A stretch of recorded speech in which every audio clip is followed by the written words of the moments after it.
The fragile ceasefire between the United States and Iran, set to expire tomorrow, attention is now turning to Islamabad, where a second round of talks could take place within hours. According to multiple international media reports, a US delegation is expected to travel to Pakistan today, as Washington and Tehran attempt to prevent the conflict from escalating again. CNN reported that US Vice President JD Vance and other senior officials could be part of the delegation heading to Islamabad. Iran has not formally confirmed participation yet, but an Iranian official told Reuters that Tehran is considering sending a negotiating team, particularly if progress is made on the issue of the US naval blockade on Iranian ports. The diplomatic push comes as the two-week ceasefire between Washington and Tehran approaches its deadline, which US President Donald Trump now says will expire on Wednesday evening US time. Trump has suggested it is unlikely the truce will be extended if the two sides fail to reach a deal before that deadline. At the same time, both sides have continued to exchange sharp statements. Trump defended his decision to launch the military campaign against Iran and said the results of the conflict would be amazing for the region. He also argued that the nuclear agreement currently being negotiated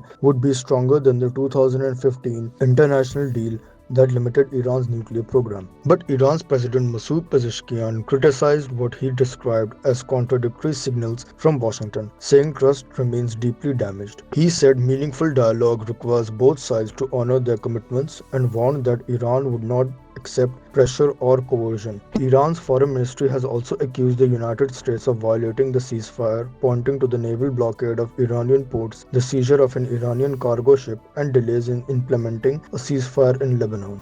ما کماکان در وضعیت جنگی هستیم. درسته که ظاهراً آتش‌بسی اعلام شده، آتش‌بسی که متاسفانه از همون ابتدا با نقض‌های مکرر از سوی آمریکا باش مواجه بودیم و بعد اعلام این که بنادر و کشتی‌های ایران مورد هدف آمریکا قرار خواهند گرفت، خب قضیه رو پیچیده‌تر کرد.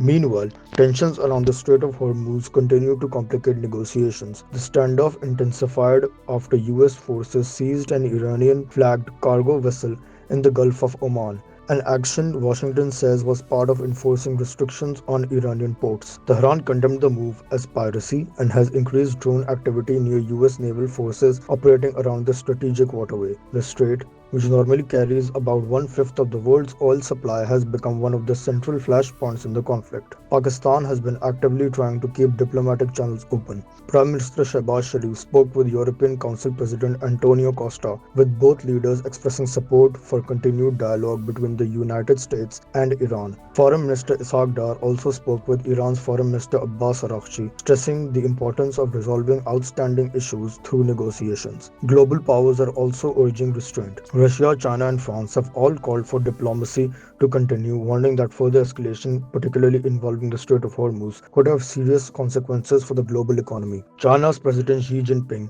has emphasized that normal shipping through the strait must continue, calling it a shared interest for both the region and the wider international community. Meanwhile, in Islamabad, security preparations have intensified ahead of the possible talk. Authorities have deployed around 20,000 additional police personnel along with rangers and military units across key locations in the capital. Security has been reinforced around the red zone, major roads and entry points into Islamabad, as well as the Noor Khan Air Base and the Margala Hills. Pakistan's Interior Minister Mohsin Naqvi has also met with US and Iranian diplomats, assuring them that full security arrangements are in place for visiting delegations. For now, the key question remains whether negotiators from both sides will actually arrive in Islamabad and whether they can reach an agreement before the ceasefire expires. If talks fail, diplomats warn the region could once again face the risk of a return to open conflict. For more such explainers, subscribe to DawnNews English.